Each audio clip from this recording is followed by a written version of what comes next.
All right. Good evening, everybody, and those that will be watching this via the recording.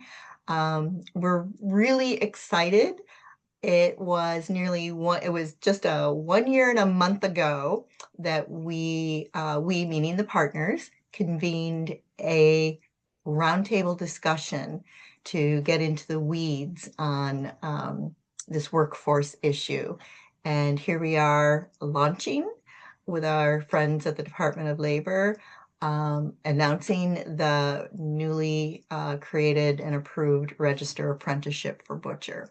So welcome, I'm Kimberly Lamondola. Some of you may have received the Zoom invitation. I'm the Regional Economic Development Coordinator for Southern Tier West Regional Planning and Development Board. We're physically housed in Salamanca in Cattaraugus County. We serve Chautauqua, Cattaraugus, Allegheny County in the Southern Tier, and have done a nine county food system project for the last 4 or 5 years, which led us to having loads of conversations with stakeholders in all points of the food system. And one of the critical issues that was raised in a picnic setting in Emery Park, just south of Buffalo, by, at that time, Mark Parcott, Always Something Farm, Greg and Elizabeth Putney, Rise and Swine Farm, and now Alliance Farm Butchery, and several others, was the critical bottleneck in processing. And then, curiosity with food system development and trying to understand the economic ripple effect of these bottlenecks, understanding that a lot of it is due to the shortage at processing houses of skilled, available workforce, and those that are skilled in the techniques that the customers are looking for today. So digging a little deeper into understanding all of the potential impacts that the bottleneck and this economic developer folks are in the space, that this is a workforce issue that usually isn't brought to the forefront. So we pulled in those that work in the space and truly understand the processors and the producers and all of the linkages. Extension, we connected with Amy Barkley with the Southwestern New York Dairy, Livestock, Field Crops team. And at that time, Jason Miller, who is here with us tonight for the Cattaraugus Allegheny Workforce Development Board, who connected us to, at that time, Amy Hadfield, who was the field supervisor for apprenticeships. A few Zoom meetings and then some in-person meetings led to, let's have an open forum and really get into the weeds. And really, 13 months later, here we are. It is quite impressive. So I'm going to stop talking. We're excited to have Aaron Finster in the space with us to walk us through this launch, even though we're saying quote unquote new trade, right? It's an old trade, but now that we have it as an apprenticeship, which completion would be a journey person certificate.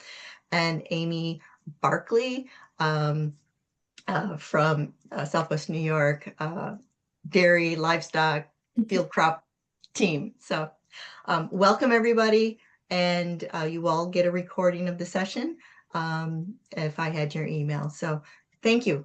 Amy Barkley, take it away. Yeah, thanks, Kim.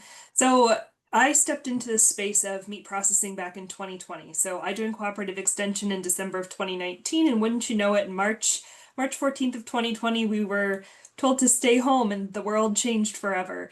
One of the ways that I found that it changed was in talking to livestock farmers. I started hearing these rumors of it would take 12, 24 months to get into a processing slot, even for those people who had standing relationships with processors, and that was a really scary thing. And so we talk about that internally within Cooperative Extension. We have a program work team that's dedicated to livestock processing. So we've got experts in the field who come together and we discuss these challenges. And we made some headway. And one of the challenges that we found persisted was this issue of not having skilled labor to work in the processing world. So there's money available within New York State to build plants to expand USDA processing capacity, but if you don't have those people to work in the plant, that makes things tricky. So there's money out there, there's just this bottleneck of not having enough labor. And so it's been really fun to work with this whole team of folks from all different walks of life and experiences to put together the butcher trade that we're going to share with you tonight. It has been developed out of our knowledge of the butcher trade. Greg Putney and Tom Moriarty from Moriarty Meats have come together with us to help kind of outline the definite needs within this trade for our educational components, and to provide some feedback on the length of time this trade should be, skills these folks should learn, etc. So, Erin, if you don't mind, would you please pop the trade up on the screen and then I can talk you through what that outline kind of looks like. All right, so this is the trade outline that we sent you via email. It is the official approved trade. It took us from start to finish, not including conversations and ideations, about 9 months to complete. This has been well researched both by our team, by the Department of Labor. They've really done a whole lot to really flesh this out. When you're working in the world of Department of Labor, with the Department of Labor, trades look different on paper than they do in your head, but it's still all the same stuff, right? When we look at this trade as a whole, we have dedicated certain numbers of hours based on the amount of experience we believe that each of these folks who go through the apprenticeship program should end up with, just to give them that enough experience that they can go out into any other butcher shop following the completion of their apprenticeship and they can hit the ground running. This isn't a custom plant, this isn't a USDA plant, this isn't a poultry plant, this isn't a red meat plant. It doesn't matter. Everybody who goes through this training will have the same experiences to put together for that whole component. So we have, if you'd scroll back up just for 1 second, please. So workplace knowledge is essentially the category where we say, get used to the trade, get used to what this world means, understand the trade terminology, understand what shackles are, understand what a head gate is, understand what a knock gun is, all of these different things. Then we go into sanitation and safety. You could see that the hours required of the apprentice as they go through this 3-year program are higher. That's because there's a larger emphasis on sanitation and safety. This is where we can get people sick, and so we want folks to understand how to do this. And if plants are USDA, there's a lot of microbiological sampling that needs to happen within those plants in order to allow them to keep in operation. So we have the background in terms of sanitizing and sampling and understanding cleaning schedules and all of that fun stuff. All right. Our next is facilities and equipment. This is understanding how equipment works, working that equipment, making sure that they're safe around that equipment. And this includes everything from moving animals through the facility through using knives to cut those animals up once they are processed. The next section here, there's a lot of things in that section. Yeah, so I mean, we have a lot of different species, right? We have pork, beef, lamb, goat, poultry. There's a whole lot of information to know. Pre-slaughter process is essentially where we say, okay, what do we need to get prepared before this animal comes into the kill pen? And then we want folks to understand how to properly work with animals, so in a welfare-centric way, in order to move them through the system to increase meat quality, decrease animal stress, and maintain worker safety. Then we head into the slaughter process, which is the largest number of hours you've seen so far in this application, and that is because the slaughter process is involved. It is not the fun part of this trade, but it is part that is very important from both an animal welfare, consumer safety, food quality, and food safety perspective. So all of the things involved with slaughtering are included in this outline here. And as Erin scrolls down the page, I do want to mention everything in here are skills that you need to know, but your individual experience as apprentices and as butchers teaching apprentices will vary slightly from the outline because we all bring our individual experiences. So these are basic information that we want everybody to know, but if there's additional information that you teach, go ahead and teach it because that makes for a more well-rounded apprentice. The butchering process itself is our biggest category here. It's 2,000 hours. It's the equivalent of 1 year on the job. And this is essentially going through that process, that repetitive boning, cutting, grinding, preparing, trimming, breaking down, et cetera, et cetera, et cetera, because we know each animal that comes into a facility has a different body composition, has a different amount of fat, has a different amount of muscling.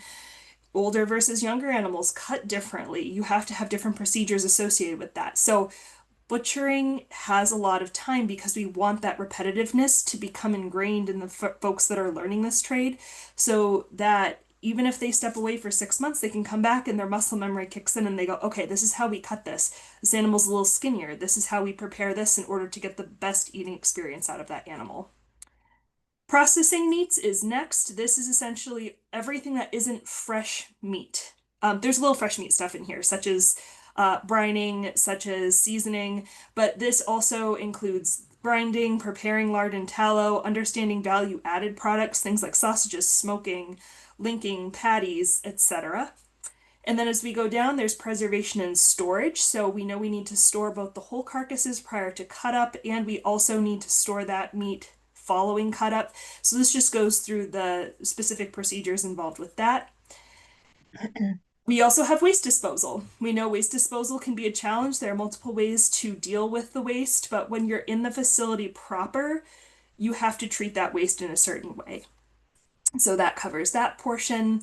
And then we threw in here sales operations documentation because we feel that not only should apprentices know how to actually do the thing that takes the animal from live animal to a cut that you sell to somebody, but also what it means to sell something to somebody, understanding that sales piece, understanding consumer demand and needs and pricing, so that if they decide to open their own butcher shop, perhaps, they can bring that experience into that space and ensure profitability for both them and the farmers that they serve.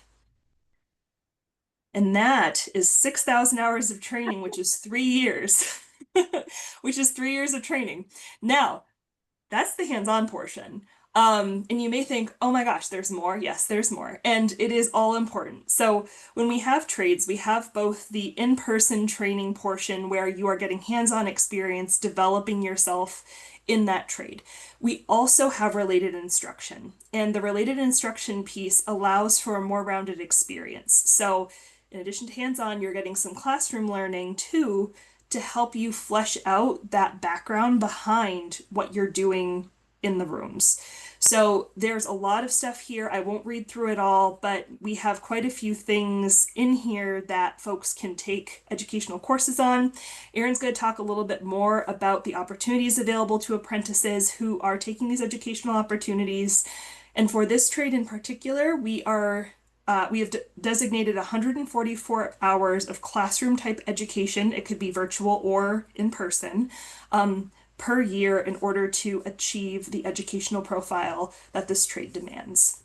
So that's the skinny on this. If you have any additional questions, I'm sure Erin would be happy to answer them. We'd be happy to answer them since we worked in concert to help develop this trade. And And that is what we've got. Yeah, go I'm ahead. gonna, yeah, I'm going to jump in too, because in Mhm. some of our ensuing discussion on this as the team, this looks from top to bottom really onerous. But as it's been also explained to me, it's very holistic. You're not starting from the top and working your way down to the bottom. So an apprentice is going to most likely jump in at multiple, if they're brand new to the brand new to the trade. And you're going to be learning and gaining hours at multiple paces of multiple steps. And then of course, Erin gave us a little Easter egg this week too, and she'll talk about hours that an apprentice can transfer in, based on maybe they're a meat cutter or maybe they have some of the existing training. So I'll let Erin pop that Easter egg out. That was a nice bonus. It was. I want to say, Amy and Kim, I think I should take you to every meeting. Well, you both talk the talk. Great. Right. Thank And you. the Department of Labor has been super. Erin is a part of a team that worked on understanding this trade. Some of them, the eyes are popping open, like, well, I have nothing. My meat comes from the grocery store type of thing. So they've been really super and have worked really, really well and have been very flexible. Yeah. Thank you. So, yes, I'm Erin Finster, and I am with the Department of Labor. Now that everybody's taken a really big sigh or deep breath or cringe, maybe, I understand. Sometimes it can seem overwhelming because it's a state agency and everything. Within my role, I am directly with the Registered Apprenticeship Unit. So, basically, what that translates to is I'm here to provide information, answer questions, debunk myths. I've been with Registered Apprenticeship for just about 7 years now. I do have a lot of different varying backgrounds, and I was one of the people that when I heard about this trade coming on board to Registered Apprenticeship, literally was so excited, but also bummed at the same time that it wasn't me directly. And it was Amy Hadfield, my counterpart at the time, who got to do the work with the people. Because I have grown up and still currently live in rural New York. Most of my meat does not come from a store. Most of my meat does come from a meat processing facility or butcher shop and everything. Have been, familiar with it and all of that. So appreciate all of you very, very much for what you do.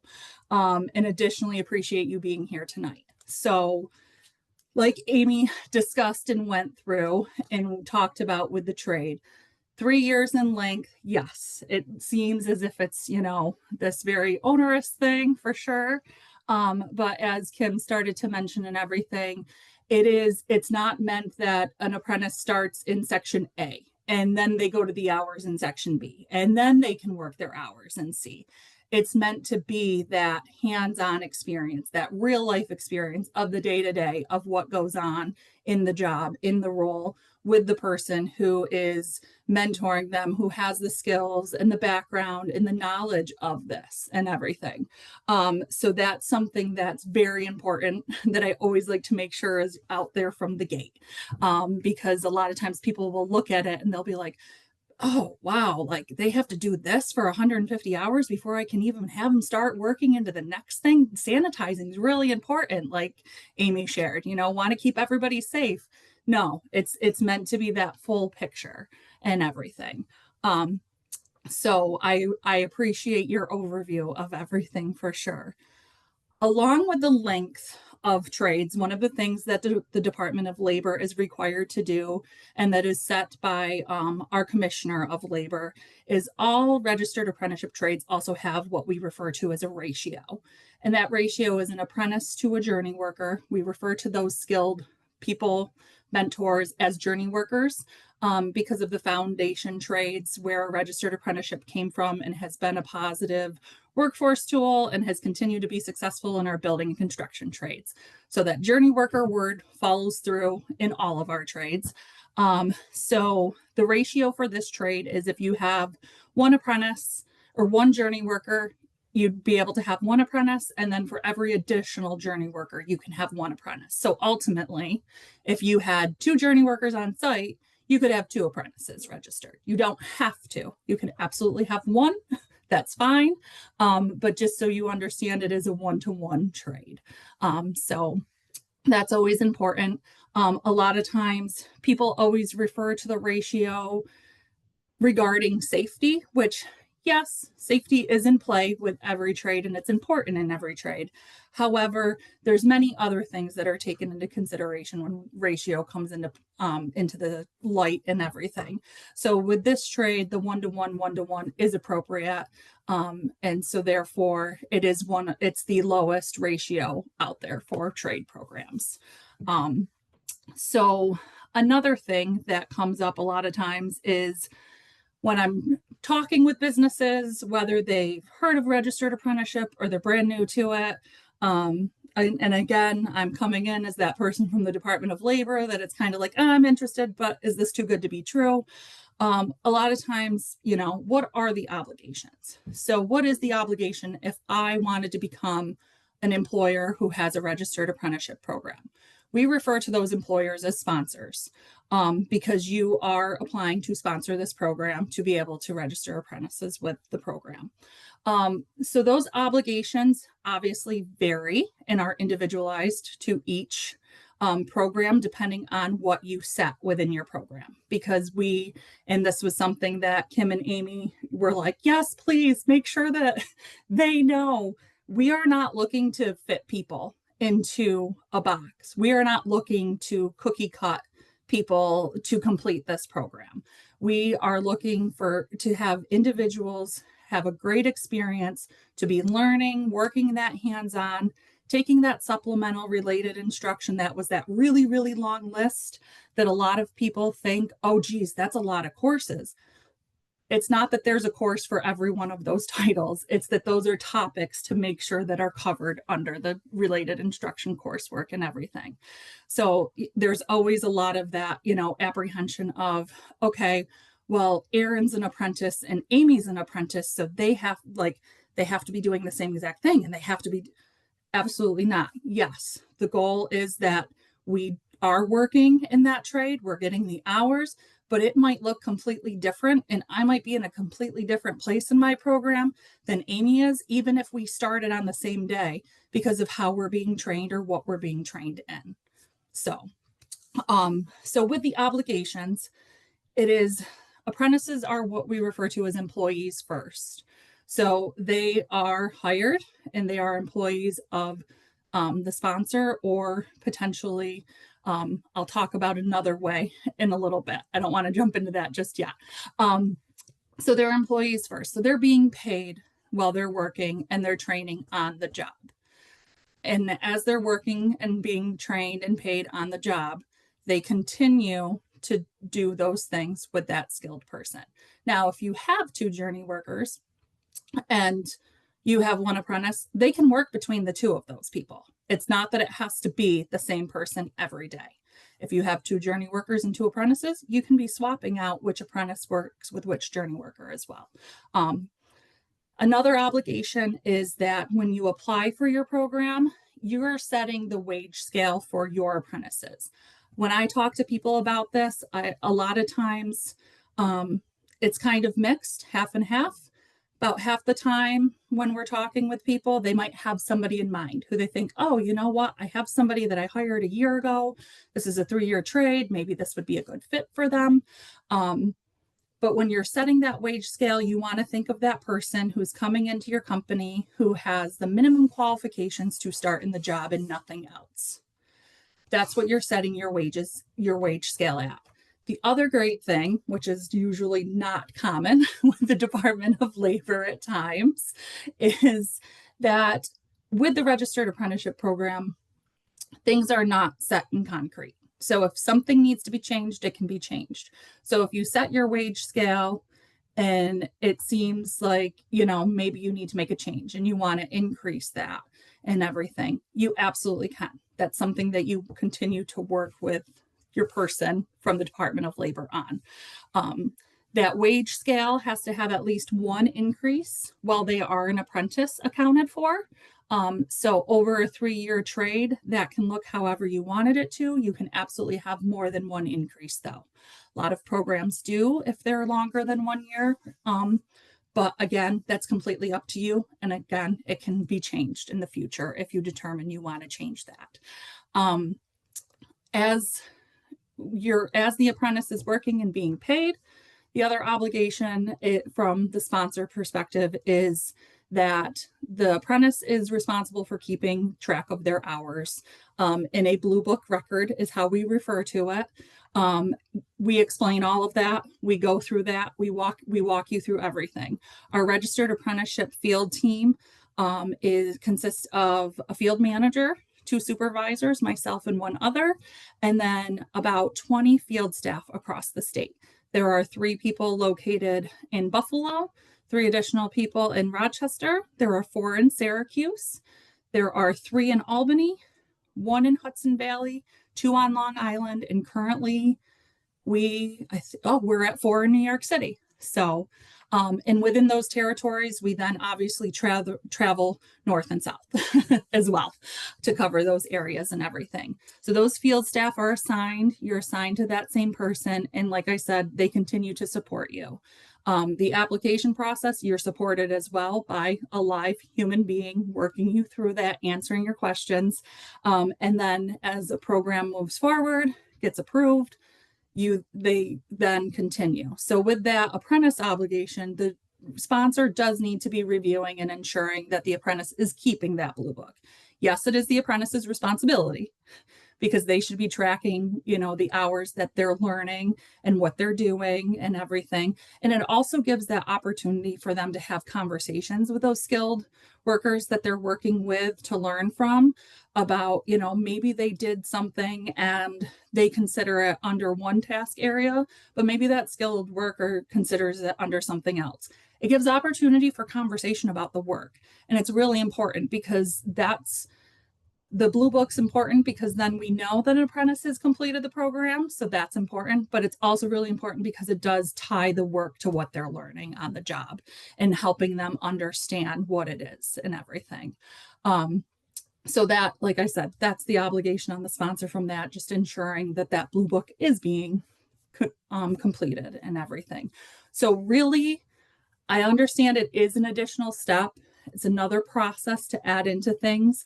But one thing that sticks with me, I was in the education field for a period of time. One thing that sticks with me from a sponsor that I worked with, after I had gone in and he started his program and everything, he was like, "You were in education. Why didn't you explain it to me like this?" I said, "How?" And he said, "There's an overhead projector, the sheet's there's some notes, there's this, there's that. And then that other sheet gets laid on top of it and it's kind of neat and it's put together and everything makes sense now." That's what this program has done for my training of people coming in. I've always had to train people in some capacity, but now I have it more solidified. Now I'm able to create and work through things. Yes, it's individualized to each person. Yes, they're at in their own space, working through it in their own way. It's individualized. However, their end goal is the same for all of them. So I was like, I'm stealing that and using that forever now. so that's really an image that I think is important, because we're not looking to tell you this is how you need to teach or train this on the job, but these are the topic areas that need to be covered. And how you do that is how you do that. I'm going to jump forward a little bit. If you have a program and you have an apprentice registered, if for any reason they violate a company policy and they are terminated from the program as well. There's no special thing because they're a registered apprentice or anything like that. We don't in turn then call up other people. We don't call up, OSHA or safety and health or anything like that to say, oh, an apprentice was just fired at this place. Nothing like that. The registered apprenticeship program is our program. When we come in and we continue to help and assist through the program and everything, there are more formalized times when we come in and have to do what we call monitoring, and a report is written from that. We're not there to check boxes. We're not there to look behind things and check on things like that. We're there to talk to you as the sponsor. How's everything going? How's the apprentice? How's the related instruction? Or do you have any concerns about anything that's going on in the program? We're talking to you, the sponsor, and then we talk to the apprentice. We want to look at their blue book. We want to see what related instruction they've done. We want to ensure that they're being paid at least the minimum along that wage progression. If they're making more, that's fantastic. People can always make more sooner. So we're not there to try to uncover things. We're not there for gotcha. We're coach, not cop. We don't fine people.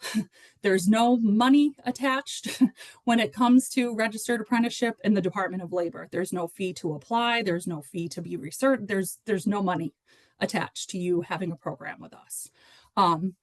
So that's, I think, also a key piece. So when we come in for that monitoring and everything, and we write that report, it's just basically going to be that. I met with, and I'm going to use you, Todd, because I know you were in meetings with Amy and everything. So, met with Todd. Todd says, all the apprentices are doing great. They're attending related instruction this, semester, go through all of that stuff. Okay, yep, I met with the 2 apprentices. Their names are X and X, and this one has taken this class. It's a formalized report and everything because it is attached to the program. But like I said, it's not there to look behind things or try to find gotchas. We really, really aren't there. We're there for you to be successful. If we're talking to you and something comes up and it's like, oh, you know what? Actually, this is how that's supposed to be. So let's talk about it. How can we help you? And let's figure it out together because we want programs to be successful. We're not out here talking about it and sharing it and spreading the word of it because we want to have people close down or they want to close because they think that we're in their business, because that's not the case. We're here to help you with the program and hopefully, help your employees because it is definitely a great workforce development tool. As we are expanding into trade areas that are well-known occupations, but not known as trades and registered apprenticeship, we really are working to continue to educate the masses on what registered apprenticeship is as an employer, but also as an employee, and why it would be a great thing to be an employee at a place that has this opportunity for them. One of those great things that we hear from apprentices who are in programs is, obviously Kim mentioned, I believe it was Kim, maybe it was Amy, but the credentialing, that recognized journey worker certificate and credentialing. So when we talk about this with apprentices, we don't talk to them about it in a sense of this is not only New York State recognized, this is nationally recognized, because we want them to leave your company or New York State. We want them to understand that you as their employer has taken on investing in them to be able to obtain this certificate and this credentialing that's going to stay with them for their entire life, no matter where they go. That's how we talk about it. Yes, do we understand life happens and maybe sometimes somebody does have to leave an employer and go to a different employer in New York? Maybe they have to leave New York. Absolutely, that does happen. But when we talk about it and being portable, that's not our goal. Our goal is that they understand that you are investing in them. Even though you don't have any fees that you're paying, you're taking the time to be a sponsor of this program and train them through this outline, ensure that they're going to related instruction. Again, that's their responsibility and everything. So that's important. But you're allowing them to have this opportunity. So I think that's really important. And I think sometimes sponsors, even those that have started programs until maybe they've completed their first apprentice, don't really understand that thought and feeling. But like I said, I've been in registered apprenticeship for 7 years. So I don't know how many apprentices I've seen complete, but it's been a lot. And it's really fun and nice and interesting to see everybody as an apprentice is completing, whether it's the first one in a company, or maybe it's the 15th, or maybe it's the 500th, depending on the program and how long it's been around and how big it is. And that's one of the myths also that I want to debunk is a lot of people think, oh, registered apprenticeship, I'd have to be a major employer. No, I have a program that I just recently helped get up and running, and they are a 4-employee shop and they have 1 apprentice. So, and that apprentice is very happy, and that apprentice is getting the same exact training, going through that same, process and outline and everything that somebody that maybe is at an employer of 100 employees with maybe 15 apprentices and things like that. So it's important no matter where they're at. So on the note of financial concerns, and we were talking about related instruction. So with the related instruction, if apprentices take related instruction within our SUNY community college system across New York State, There is funding from the SUNY apprenticeship program. It's not a separate apprenticeship program. It supplements our New York State Department of Labor program. And with that, that funding can help pay for the apprentices courses at those community colleges and everything. So that's a fantastic thing. Kelly, I see you unmuted.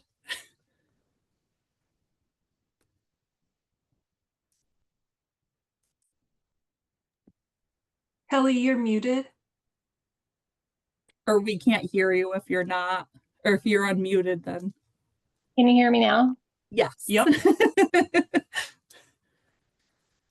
I just wanted to say quickly that you can also attend a four-year SUNY if the community college does not provide the related instruction that is needed for the butcher trade. So I know not all community colleges are going to offer, this specific training. In fact, as we're putting together the schools that do offer it, we're finding it more than likely will be the four-year campuses, just because they have the resources. But any SUNY, initially write the community college, but it can also be a four-year campus as well.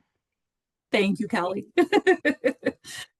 So that's Kelly Navarro, and she's with SUNY Systems. She's an apprenticeship business developer there. And she is in the Buffalo region and Western area and everything. So I'm glad she's on tonight.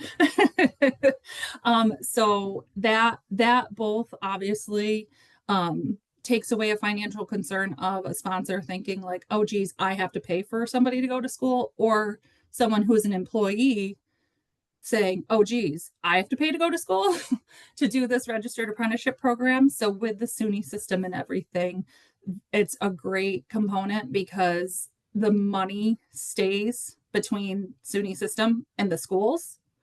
And you, as the employer, as the sponsor, the apprentice, there's nothing that is paid and then reimbursed or anything like that. And it is $8,000 because it's a three-year trade. And so that amount is sort of like a fund. It can cover books, it can cover tuition, fees as well as part of that. And again, as Erin mentioned, you as the employer don't have to come out of pocket. The apprentice doesn't have to pay on their credit card and then get reimbursed. We from the system directly pay the school for each apprentice that you decide to send through. And the other great thing about that, how I said, if an apprentice is terminated, if an apprentice is terminated, if somebody quits and leaves, that's an apprentice, nobody's on the hook for that money that's been spent by the apprentice within the community college or the 4-year with the SUNY funds. Nobody's on the hook for that. So that's another concern that we hear a lot of times is, oh, geez, but who has to pay it back? Nobody. So, and I feel like this lends to kind of that Easter egg Kim mentioned, because I want to make sure I give space for questions. So if you have somebody currently employed with you, or somebody comes in and they start working with you, and maybe they have had a year of experience someplace in a specific area, maybe meat processing, but they haven't had the exposure to everything, that doesn't mean that they shouldn't become an apprentice. They can be awarded prior credit towards their on-the-job training hours if you find that appropriate, because it is up to you as the sponsor to determine that. Now that can look different ways. If it's someplace that you're familiar with and know how they, train and what their process is like, then if you want to award it right in the beginning when that apprentice is registering with the Department of Labor, you absolutely can. Or if you want to say, okay, we see that you've worked at X for a year. We want to see how that translates here and how things look and everything. And then as they're into that and into the registered apprenticeship program and everything, and you're working with them maybe 6 months in, maybe a year in, you determine, okay, you know what? Yes, it's appropriate for us to give them the full year of prior credit towards their on-the-job training. Or maybe it's not appropriate for the full year. Maybe it's only appropriate for 6 months. That's fine too. Just because their resume says they've had a year doesn't mean that you're required to give them a full year of prior credit towards their on-the-job training. But it is something that can be done. So what happens with that is it brings down those hours, obviously, in Appendix A. However, they still are required to complete the related instruction for the duration of the trade. So they would still be required for that 144 per year, 432 across the total of the program hours of related instruction. But again, another Easter egg. If you have somebody come in who has taken classwork, and I see Carrie's here from Alfred State. So if somebody's taken classes, even if it's not they haven't completed a degree, but they've taken classes that are towards related instruction in Appendix B, they can be provided credit. We're not looking for them to reinvent the wheel. We're not looking for them to do the same work over again now just because they're an apprentice in the related instruction area. That's gonna be brought to it, and then they're going to work from there on what additional courses they should be taking. So if somebody has things like that, that's absolutely something that's important that they share, and then also is shared with the Department of Labor and everything. So that way, like I said, we're not looking for people to spend their SUNY money on courses they've already taken to take them again. So I think those were the Easter eggs Kim wanted to make sure I shared. I do, and maybe you can speak to this now because it might come up to for a question. Since there are no existing journey workers, and usually the sponsor has a journey worker who oversees the apprentice, how are you handling this in this situation for the first, we'll call it, cohort of butcher apprentices? Great question, and thank you. I feel like that's like a nice, snowball softball pitch for me. So when a trade is brought on, and obviously is a brand new trade, and there are no quote unquote card carrying journey workers in it, that's not an issue for employers who want to become sponsors, because there are lots of people on this call tonight, and there are lots of other people within this world of occupational area that have years and years of skills and knowledge and background, and whether they're B schooling, that's not, that's not a requirement or anything like that, because they're not going to become a card carrying journey worker, but they're going to be the journey worker or journey workers of record for the program. So the employer is stating, I have 3 people who can train an apprentice from task A through task G, I think we went through. I can't remember how many there were, but the whole entirety of that on the job training that can take them through all of that. They can train them in that. They have the skills, they have the background, they have the knowledge. So people within that are going to be identified by the sponsors. We don't ask for anything. We don't ask for a resume. We don't, we're, again, like I said, it's one of those things that people a lot of times, I shouldn't say a lot of times, it doesn't get asked a lot, but it gets asked enough that I like to bring it up. When it's asked, well, can't people just lie and say, oh, you're a journey worker? Well, I guess, but the fact of it is when we go in and we interview the apprentices and we're talking to them and everything, if I say, oh,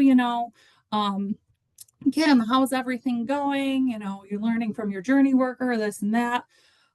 Yeah, I think so. Well, what do you mean by you think so? It's going to become a conversation, and maybe it is a misunderstanding. Absolutely, because that does happen. And that's where those conversations and communication comes into play. Again, we're not there to pick up rocks and turn things over, but we're going to have conversations. And that's when I'm going to go to Amy and say, hey, Amy, if she's the sponsor rep, especially, and the journey worker, I was talking with Kim. She seems a little, not really sure if it's that she's not understanding the work process or, what's going on, but she doesn't feel confident in her training in X area. Can we talk about that and everything? I have yet in my 7 years, and then I've had a lot of people around me that have been in apprenticeship for a lot longer. I've never found a program where if they did lie to us, they must have made everybody else lie to us too, where we've had to say, okay, apparently somebody's not an appropriate journey worker because the apprentices aren't learning. Like, it's not beneficial to the sponsor to lie to us, because then what's going to happen is their apprentices aren't going to be trained the way they want them trained and everything. And they're not going to necessarily be those strong journey worker level employees that they want them to be. So, May I ask a question, please? absolutely, please. So my training, I never had slaughter in my training. I studied abroad and I went through the full breakdown process. Everything else entailed in butchery, but not the slaughter.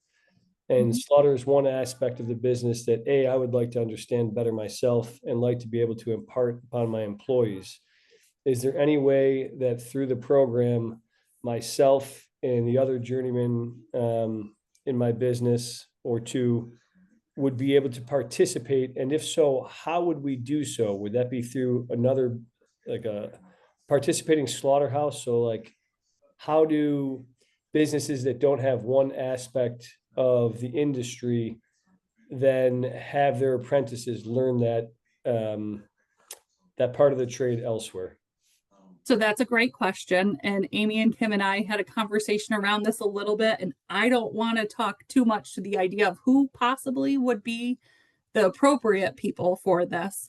But if there is what we call a group, and I would believe in this instance, it would be a non-joint, because there would not be a union part of the association or the entity created to sponsor the program. If it is a group non-joint program, it is an entity sponsoring. And then what happens, like an association like RTMA, a lot of people are familiar with that out in the Western region, but it doesn't have to be necessarily something as big as RTMA, but just using them as an example. And then what happens is you, as the different shops, can sign on to that group sponsorship. You still have apprentices, you're still journey workers, but then what can happen is within that group, people can be shifted to that place that has the slaughterhouse ability and experience and work and learn on the job there and everything as well. So that's, like I said, that's something Amy and Kim and I touched on, and they shared some information, but I don't want to misspeak on it. So So it might be something of like an understanding between businesses. You know, you can help me with this with my apprentices, and I can help you with this with ours. Because obviously our personal business is much more sales driven. It's customer facing. The variety of products is much larger than what would be offered at the slaughterhouse. And then vice versa, you know, the aspects of the slaughterhouse that I don't have, we could then just transfer back and forth. absolutely. And the thing is, the group is definitely a nice wrapped up clean way of doing that. But if there's not a group to do that, and yourself and those other entities sponsor individually, and you work out how that looks to partner in everything, your employee, your apprentice would still be your employee and apprentice, and vice versa for them. They would need to be paid by you because they're your employee, but they can absolutely be learning on the job with that other place. But the group non-joint definitely makes it a little more cohesive and easy to shift them around and everything. But absolutely. And what about, sorry, last question here. No, don't apologize. You know, like I'm so excited about the possibility of this program, just because I feel there's so much potential here, not just for my business, but for the whole meat industry, small meat industry, so to speak. Sorry, let me just refer back to my points here. Retrospectively, can I enroll, like I have employees that have been with me. We just signed a guy on maybe 2 months ago, but then I've got another guy who started a few years ago. Can I sign on candidates retrospectively? Because I would love to have everybody at my workforce go through this program, because it's only going to strengthen my business, and it's only going to strengthen the industry as a whole in New York State. I agree with you 100%. So for the person, I'm going to talk about the person who's been with you longer. So if they've been with you for at least like the 3 years, or if they've been with you longer, but you'd still like, they can be provided prior credit, but they still have to do up to 2,000 hours, or they have to do, not up to, they have to do a minimum of 2,000 hours, which is equivalent to approximately a year of the on-the-job training under a journey worker and all of the related instruction of the 3 years. So yes, you can absolutely have that person who's been with you for that long period of time. What we recommend is, depending on who you'd have the ability to be a journey worker. So if that would be, okay, you're going to say, you're the journey worker, and now I'm going to put this person who's been here and I'm going to give them 2 years credit. We're going to get them through the program. We're going to get them through related instruction and all of that stuff, get them journey workered out so we can add them. And then now the person who just signed on 2 months ago, the only thing with that is well, that person who signed on 2 months ago can be, like I said, we can retro on the job training credit to them too once they get entered in. However, they wouldn't be able to do they could do related instruction, but they wouldn't be covered under the SUNY funds because they're not a registered apprentice. They'd have to be a registered apprentice to be covered under the SUNY funds. So it's just kind of determining who you'd want to put in, how many journey workers you're accounting for now, that type of thing to get them into the program. But yes, because we have a lot of businesses who are similar and would like to get, as many people into the program as they possibly can and get them their credentialing. Sure. And final question here. Yeah. Selfishly, I have an accreditation abroad, but I don't have any accreditation here in the US. We've been running our business now for 8 years. How can I, receive accreditation through this program if possible? That's a great question. I've never been asked about anything from abroad. So I'm making note of that, and I'm going to, I'm going to take that note and ask tomorrow, because I have a meeting tomorrow morning and then it's going to be the perfect opportunity for me. Okay. So I will ask about that if there is anything, because I know, like I said, ours transfers state across, nationally. There's other states that transfer and translate to New York State and everything too. So I'm going to look into the abroad aspect of things, and I will definitely be in touch with you, Todd. Sure. Yeah. I'm just kind of thinking like, if all of my apprentices eventually have this accreditation and myself as the owner have no accreditation, that seems a little Understand, completely understand. And thank you. yeah. And that's not that brings it up, but I'm just thinking about, you talking about the fact that somebody's been with you for, a longer period of time, and then you've got people who've signed on. With registered apprenticeship, there's no like time frame of, nope, you can't become an apprentice or anything like that. We have apprentices. I believe one of the manufacturing sponsors in the central region out of Syracuse, I believe they currently have an apprentice that is about to complete his 4-year program. And he's absolutely fine with me sharing his age. He's going to be 65 years old. That's great. Because he changed careers, and they said, we'll train you. You don't have to be part of the registered apprenticeship program, but it's an opportunity. You can absolutely, why wouldn't I? Right. And everything. So yeah, absolutely. That's great. Thank you. Yeah. Other questions? And I know we're coming up on 8:00. I am happy to stay on later if needed. I know people are probably like, what? she's gonna stay later. No time limit. Yeah, no time limit tonight. If you have questions, please ask them. Yes. And I know it's a lot of information that we're sharing, even for those of you who maybe have been to roundtables that were shared prior, even if you've been part of the trade development and everything. Please don't hesitate after to reach out with questions. That's one of my favorite parts. Honestly, I love sharing the information. I can talk about registered apprenticeship forever. Kelly from SUNY, and then also Kim Thurn is another apprenticeship business developer with SUNY as well. Kim has listened to me talk about it for a very long time now. Erin, can you, and maybe I misunderstood this when we first got into this space of our understanding of what an apprenticeship and apprentice and host relationship is. Is there financial incentive to host an apprentice? I know there was, no cash exchange and all this other stuff, but the apprentice has to be an at-will employee. I was under this understanding that there were some potential tax relief to the employer based on one, two, multiple apprentices, or did I just completely make that Nope. up? Nope. I'm glad you brought that up, Kim. Thank you. So currently, New York State Department of Labor Registered Apprenticeship Unit. Currently, we do have what is the Empire State Apprenticeship Tax Credit.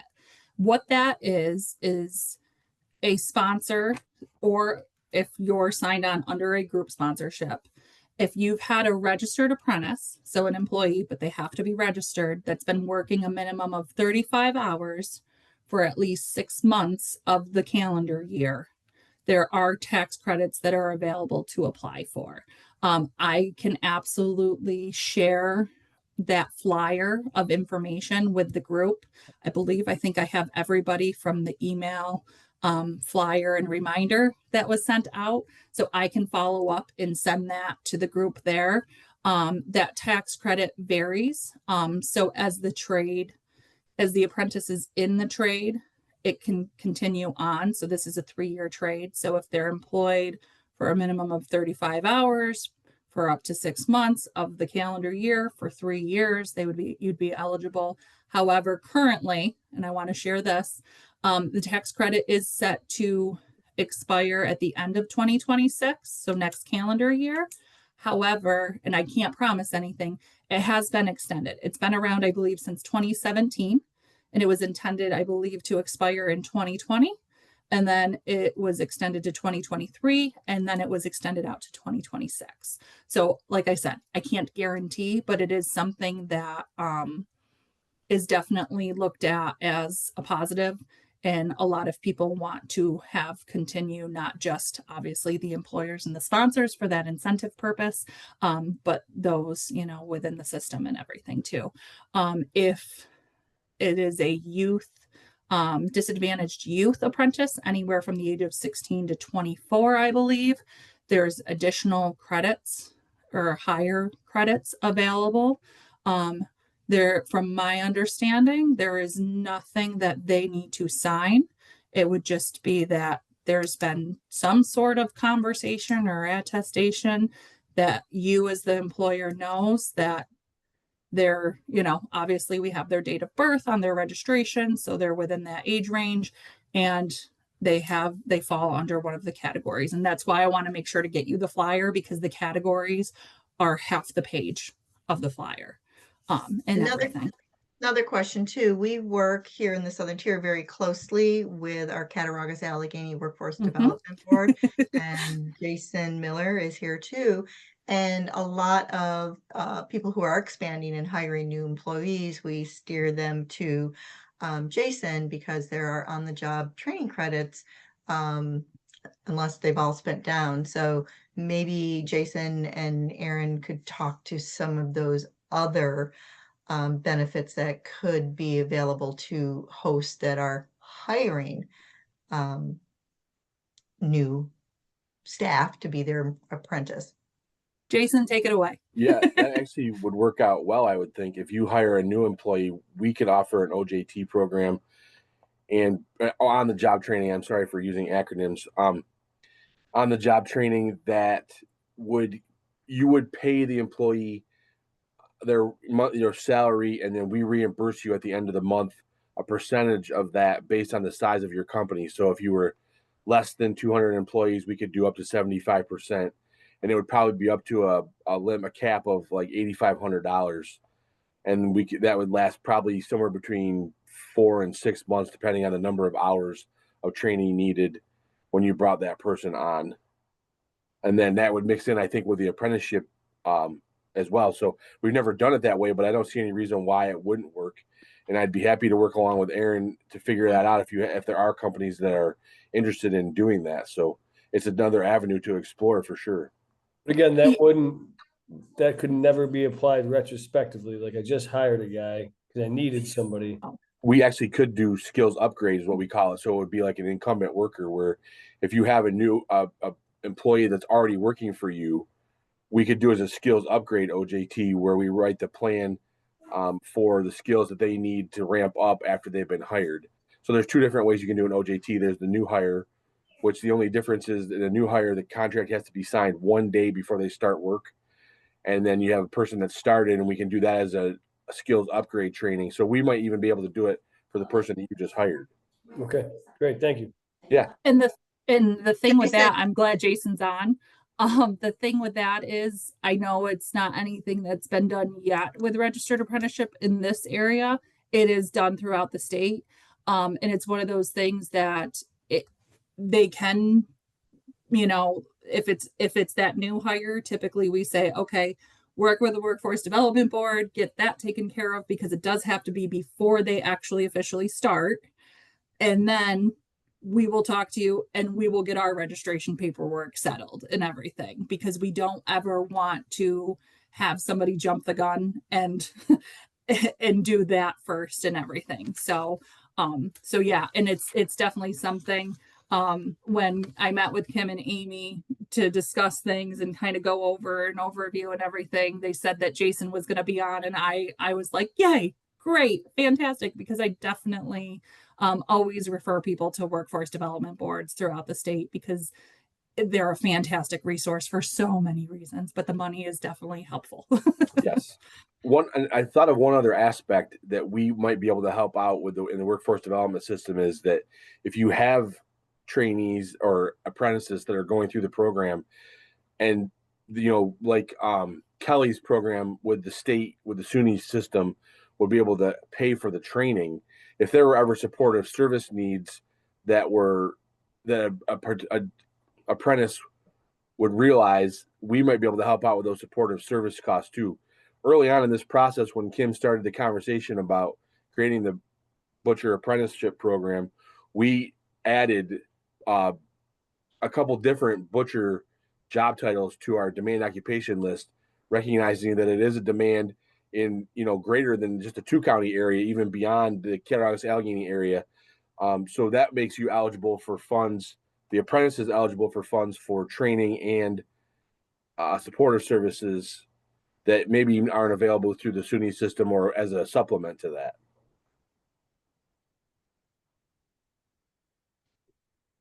SUNY does also offer $1,000 incentive that we pay directly to the employer. So you're a sponsor, you fill out all your Department of Labor paperwork, you enroll your first apprentice.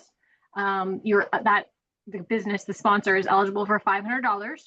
And then at 6 months, assuming the apprentice is still with you, there's an additional $500 that's paid out directly to the sponsor. So it's $1,000. And you can use that money for whatever you want. Some of the creative ways that I've seen companies use it is to incentivize the journey worker that's spending some time training that apprentice, right, over and above their job. And so the company might give them that $1,000, at the end of the first 6 months as an incentive. But, if you use it for equipment, if they need specialty equipment from a butcher standpoint, any of that stuff, it can be used for. We don't, ask or, have any regulations on what you can spend it on. We do ask that we're able to follow up with you just to make sure the apprentice completes the program.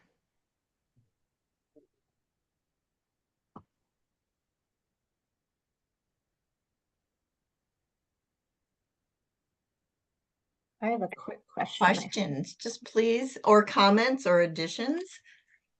Quick question. So I'm from Alfred State, and going back to the prior experience, their prior coursework that could count.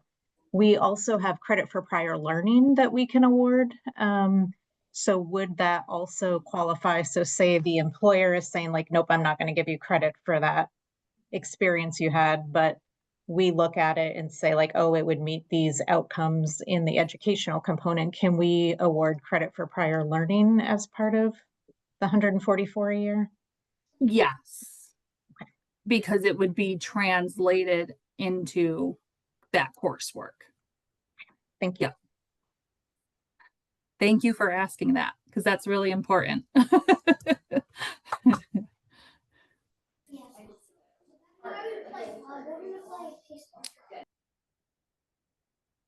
I'm on. Okay. I didn't know if I froze. So part of the ongoing work that we, meaning Southern Tier West, and partners have had is this is, new the first apprenticeship in the ag sector, I believe. I'm wrong on this. And we need to, we're learning along with everybody else on the needs. So we've got an resource to some funds that have been earmarked to help support the apprentices, the sponsors. Unfortunately, because we serve primarily Chautauqua, Cattaraugus, Allegheny County, that's where the most of the injection of our funds will come. So once we get a little bit further down the road on this, we will definitely stay in contact with our local processors that are moving into hosting an apprentice, as well as apprentices. And we may have cash funds to help offset unexpected expenses as well.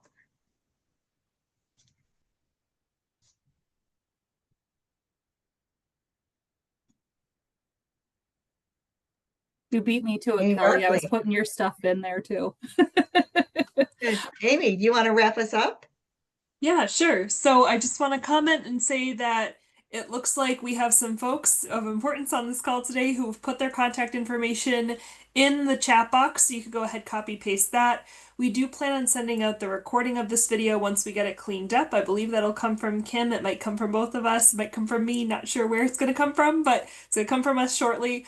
And we will include these contacts in that email for you, as well as the copy of the trade outline and the flyer for trades, which we did send out earlier just for your reference.